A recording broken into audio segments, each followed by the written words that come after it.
Sina, Ilona, oled üks nendest vähestest teenindajatest Eesti Telekomis, kes esinduses ka silmast silma päriselt kohtub kõikide klientidega. Mis on need peamised oskused ja teadmised, mis peavad sul iga päev tööl kaasas olema? Ma pean teadma, kust infot otsida. Minul on üks selline pisikene missioon iga kliendiga, et kuna ma ise olen hästi rõõmsameelne inimene, siis klient peab lahkuma siit esindusest naeratusnäol. Miks oled endale valinud just sellise elukutse olla kliendi teenindaja? Just seda tööd siin Lasnamäe tsentrumi esinduses teen ma tõenäoliselt sellepärast, et mul on maruvahva tiim.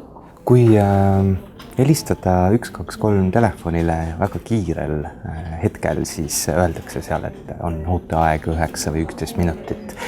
Selgita, mis tegelikult selles toas siis toimub? Lihtsalt see ootejärjekord ongi sellepärast, et me üritame lahendada probleemi esimese kõne jooksul, enne kui ma suunan kliendi kuhugi edasi.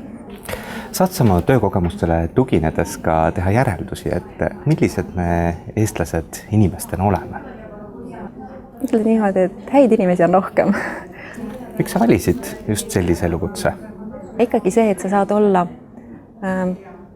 ütleme niimoodi eesrindes uutes tehnoloogiates ja mõeldakse mingi uus teenus välja ja sa saad seda kohe proovida ennem, kui sa jõuab kliendini, saad katsetada, vaadata.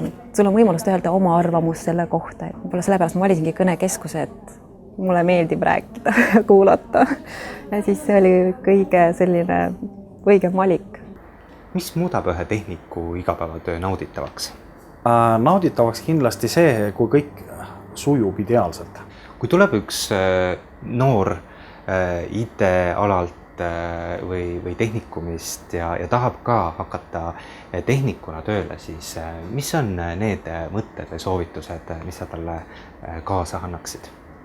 Natukene tehnilist taipu ja avatust. Kui palju on tehnoloogia muutunud nende aastate jooksul ja mis saab 10 aasta pärast? Lihtsuse, mugava kasutuse poole ja kvaliteetsema teenuse poole. Ma ei saa seda mitte küsimata jätta, sa oled 11 aastat tagasi tulnud hoopis teiselt ametilt ja olnud pritsumees.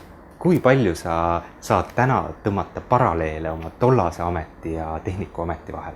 Nüüd on nagu moondunud tulekahjud selles mõttes, et jah, rikete näol.